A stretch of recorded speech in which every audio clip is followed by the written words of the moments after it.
Bonjour, je m'appelle Sarah Rodrigue et je suis l'autrice de Maudites hormones. Merci beaucoup d'être présente et présent ce soir à notre soirée Hormones et apéro. J'aimerais, avant qu'on poursuive, vous dire que bien que je sois en ligne avec vous en ce moment, cette vidéo a été enregistrée un petit peu à l'avance, question d'éviter des problèmes de technologie. Alors, je suis en ce moment en ligne avec vous. Vous pouvez m'écrire, je sais pas, quelque part ici, vos questions, vos commentaires, vos témoignages et je vais y répondre au fur et à mesure. C'est sûr que j'aurais préféré vous rencontrer en personne dans le cadre du Salon du Livre, mais j'espère que ce petit apéro virtuel va vous permettre de mieux me connaître, mais surtout de vous donner envie de lire Maudites hormones. Donc, n'hésitez pas à vous mettre en mou, installez-vous confortablement, prenez avec moi un verre de vin, un verre de bière ou votre petite tisane et parlons Maudites hormones. J'aimerais ça me présenter un petit peu plus. J'ai grandi à Montréal d'un père québécois, d'une mère française. J'habite la magnifique région de l'Estrie depuis maintenant 7 ans. Je suis avec mon chum depuis 20 ans, mariée depuis 2. Nous avons une fille qui a eu 13 ans hier. Bienvenue à l'adolescence. J'ai étudié en sciences politiques et en droit international des femmes. J'ai travaillé pendant à peu près 25 ans comme coordonnatrice d'événements et comme conseillère en communication. Bien sûr, le plus important, c'est que nous avons un chat qui s'appelle Nuage et nouvellement un chien nommé Billy que nous essayons d'élever tant bien que mal. Et j'ai souffert d'une condition extrême hormonale qui a pris notre vie en otage pendant près de 30 ans.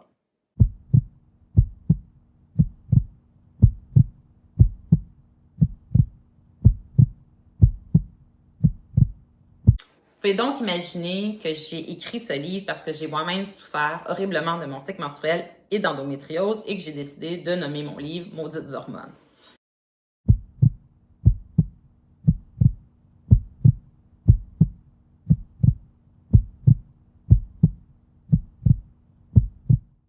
J'ai écrit le livre pour 3 raisons. La première, c'est que je veux aider les femmes qui souffrent de leurs hormones, que ce soit en raison d'un SPM difficile, d'endométriose ou qui gèrent des symptômes, exemple de périménopause. J'ai écrit ce livre finalement pour elles, mais aussi leurs conjoints ou leurs conjointes pour les aider à naviguer un petit peu mieux dans les aléas de la vie hormonale, mais surtout pour leur dire qu'elles sont ni folles ni seules, parce que c'est comme ça qu'on se sent quand généralement on souffre de ces hormones. La deuxième raison, c'est que je veux lever le tabou. J'ai réalisé au travers mes 30 années de souffrance hormonale qu'on a de la difficulté finalement à mettre des mots sur notre souffrance, mais surtout que personne n'ose vraiment en parler. Alors moi, j'ai décidé que c'était une super façon pour moi d'écrire ce livre pour ouvrir le dialogue. C'est ça que je souhaite faire. Je souhaite ouvrir le dialogue puis lever le tabou parce que je pense qu'on est assez nombreuses qui en souffrent pour que ça vaille la peine d'en parler. La troisième raison, c'est que je voulais aussi vous apporter une aide vraiment précise. J'ai écrit le livre en collaboration avec la gynécologue qui m'a suivie dans les dernières années.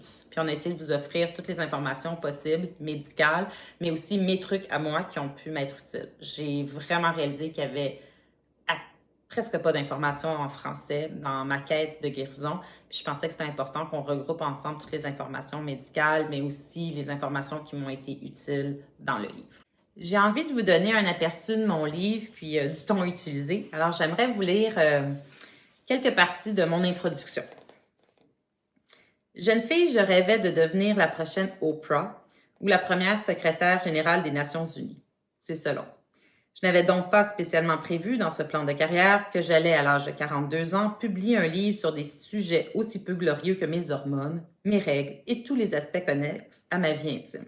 Par le biais de ce livre, en plus de l'appât du gain financier en droit d'auteur évidemment, je cherche à rejoindre, soutenir, éclairer, en leur partageant mon expérience, des femmes qui vivent elles aussi une relation difficile, voire souffrante avec leurs hormones féminines. Et qui dit biologie féminine dit aussi, mais pas exclusivement bien sûr, cycle menstruel, acné juvénile, syndrome prémenstruel, procréation ou non, fausse couche, maternité, acné d'adulte, vraiment, dépression prénatale ou postpartum, préménopause, prise de poids, perte de cheveux et apparition de pilosité sur le menton, et j'en passe. Que vous soyez grande, brunette, mère, végétarienne, policière, gothique, jeune, rouquine, monoparentale, adolescente, hétéro, comptable, célibataire, petite, âgée, votant à droite, sportive, fluide, carnivore, punk ou tout cela à la fois, si vous souffrez d'un cycle menstruel ou de tout autre malaise hormonal à un tel point que votre vie en est altérée, ce livre s'adresse à vous. Parce qu'au-delà de toutes nos différences, il me semble avant tout essentiel de partager nos expériences communes. pour en retirer de la force, pour en rire ou en pleurer, et pour nous offrir le droit d'en parler de façon décomplexée. Ça vous donne un petit aperçu du livre Maudites hormones. J'espère que ça vous donne envie d'en lire davantage ou que ça puisse déjà vous avoir aidé à réaliser à quel point vous n'êtes pas seul ni folle. J'aimerais maintenant, si vous me permettez, j'ai reçu beaucoup de témoignages, de commentaires, mais aussi de questions depuis que le livre est sorti. Puis on s'est dit que ça va être sympathique de regrouper toutes les questions que j'ai reçues, puis de vous les lire puis d'y répondre un petit peu de façon spontanée au fur et à mesure. Puis parce que il s'agit d'un petit apéro, on a quand même décidé de traiter de questions qui étaient légères, qu'on va appeler, disons, les questions plumes. Puis, on a aussi certaines questions qui sont nos questions briques, qui sont un petit peu peut-être lourdes, mais nécessaires. Alors, je vais les piger au hasard, puis je vais essayer de répondre vraiment avec le plus de spontanéité, de transparence possible, comme si on était ensemble dans un salon. C'est de ça dont on parlerait, si on était tout ensemble à un apéro. Alors, je vais commencer à tirer mes questions. Une question plume. Que penses-tu du stéréotype de la femme en SPM complètement hystérique? Je pense que ma première difficulté, mais en tout cas ma difficulté avec ce stéréotype-là, c'est qu'on a tendance à dépeindre la femme comme hystérique et dans ce cas-là, dépeindre l'entourage comme une victime des contre-coups de cette hystérie. Ma difficulté là-dedans, c'est bien de reconnaître qu'une femme en SPM sévère, ou même sans que ça soit sévère, puisse effectivement avoir une rage débordante que des contre-coups sur son entourage. Mais dans ce cas-là, ça veut dire qu'on nie complètement la réelle souffrance qui est derrière, qui est celle subie par la femme. Et en tout cas, par celle que ses règles.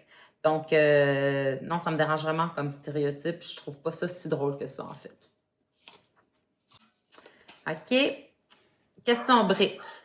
Comment ton mari et plus généralement ta famille ont-ils pu t'aider à traverser ces montagnes russes extrêmes? Ça, c'est une super bonne question parce que je pense que sans mon mari, sans ma famille et sans mes amis, j'aurais difficilement traversé à travers ces montagnes-là.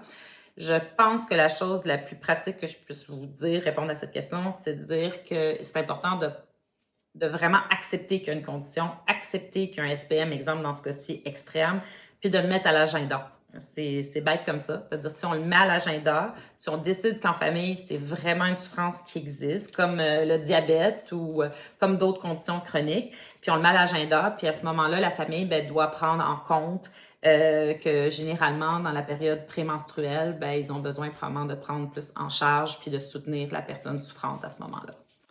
Est-ce que les hormones sont toujours maudites pour toi? Peux-tu partager des moments où tes hormones ont été une bénédiction? Question brique.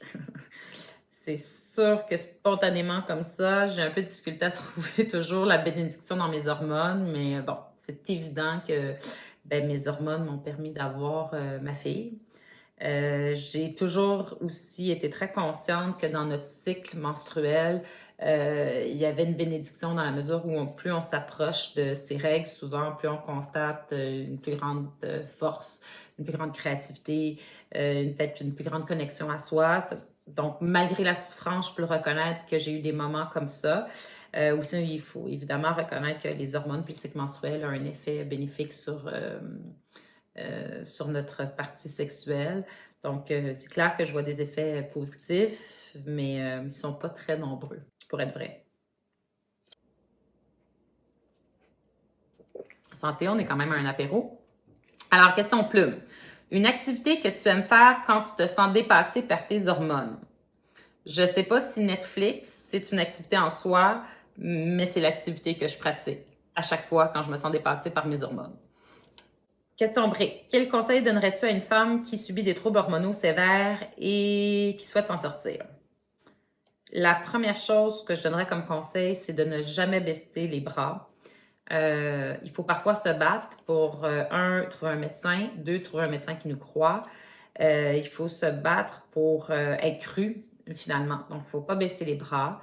Essayer au plus possible d'être empathique envers soi-même, c'est la deuxième chose. Je pense qu'on se juge beaucoup quand on souffre de nos hormones. On a l'impression que c'est notre faute. On a l'impression, on se culpabilise beaucoup de ne pas pouvoir être aussi présent qu'on voudrait auprès des gens qu'on aime. Donc, avoir beaucoup d'empathie pour soi. Puis la troisième chose, ça serait de lire mon livre. Question plume. Combien de temps a-t-il fallu pour écrire Maudites hormones? Je l'aime cette question-là parce qu'on est dans le cadre du Salon du livre, puis j'ai aussi envie de parler que je suis nouvellement autrice.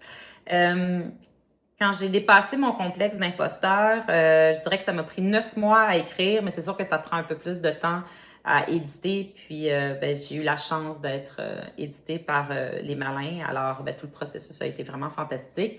Mais c'est ça, il faut avoir beaucoup de courage pour écrire sur soi. D'accord. OK, je l'aime celle-là. Je les aime toutes. Penses-tu que le sujet serait mieux connu s'ils affectaient les hommes?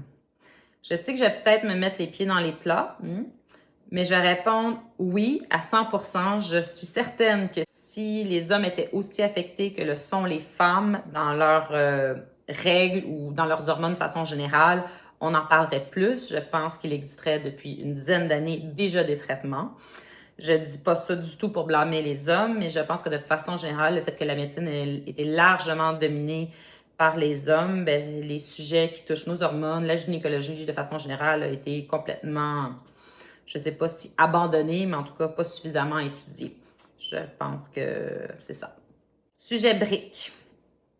Est-ce que ça a été un processus difficile de revivre le passé pour le raconter? Oui. Oui, ça a été un processus difficile pour me raconter dans le livre. La seule chose qui fait en sorte que j'ai réussi à le faire, c'est qu'à chaque fois, je pensais aux femmes et à leur entourage qui vivaient des situations similaires aux miennes. Je me suis accrochée à ça à travers tout le livre. J'ai par contre dû oublier que des gens proches de moi allaient lire le livre. Ça a été la seule façon parce que j'aurais jamais pu me dévoiler autant. Mais ça a été quand même thérapeutique, il faut le dire. Alors, une question brique. Tu as finalement subi une hystérectomie, une ovariectomie. Penses-tu que ces chirurgies ont amélioré ta vie? Alors, je vais répondre oui. Dans mon cas, puis là, je ne veux pas donner de conseils à personne médicaux, mais dans mon cas, c'est l'intervention qui a sauvé ma vie, sans aucun doute. Ça mérite tout un chapitre dans mon livre. Je pense qu'il faut en parler. Mais je pense que c'est un peu tabou encore. Mais ça reste évidemment une décision extrêmement sérieuse et ça demande beaucoup de réflexion. Mais oui, c'est ce qui, dans mon cas, m'a permis de beaucoup mieux vivre. Beaucoup mieux vivre. Peux-tu nous résumer ton livre en 3 mots? 3 mots seulement. Je dirais vrai, autodérision et hormonal. Alors voilà, merci beaucoup d'avoir été présente et présent ce soir. J'espère surtout que ce que vous allez retenir de la soirée avant tout, c'est que vous n'êtes ni seule ni folle. Merci de m'encourager. Vous pouvez trouver mon livre Maudites hormones dans toutes les librairies du Québec. J'ai surtout hâte qu'on puisse se rencontrer en personne. Mais entre-temps, n'hésitez pas à continuer à me poser vos questions. Je vais y répondre au fur et à mesure, puis à me suivre sur mes médias sociaux. Je réponds aussi aux questions dans ces forums-là, mais surtout, faites-moi part de vos témoignages si vous en avez envie. La parole, ça libère. J'y crois. Merci beaucoup. Bonne soirée.